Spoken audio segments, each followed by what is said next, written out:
I finally broke down. 26 days in, and I've run out of distractions, diversions, and denial.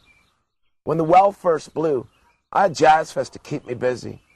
Then all of the end of the school year rituals, exams, recitals, and field trips. I had a freelance project to consume me.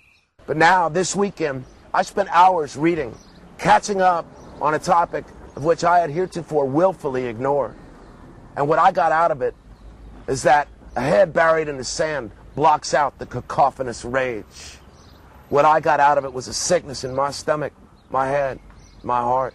I remember how I started feeling in the days after September 11th, when I realized that if I never saw those buildings fall down again, I'd be just fine.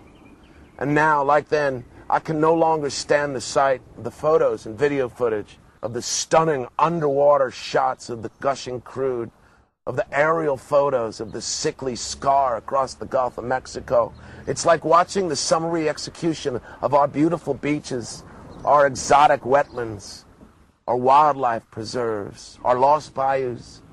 But there's no sanctuary now. There's nowhere to run, nowhere to hide. There's nowhere to swim, nowhere to fly. The crude rushes on, choking everything in its path.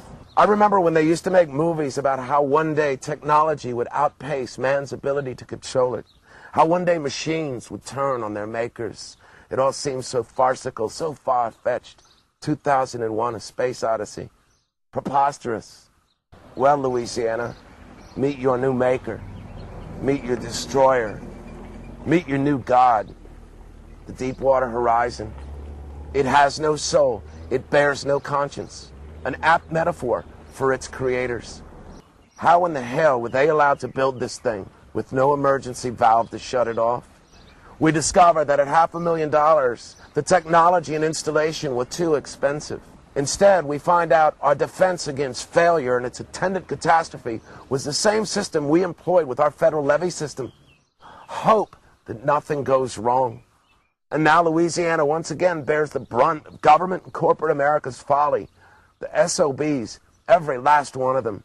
I'm mad as hell. And it looks like I'm going to take it plenty more. We bring you Chris Rose every Monday and Wednesday on Fox 8. If you'd like to watch an encore presentation or read a transcript, go to fox8live.com.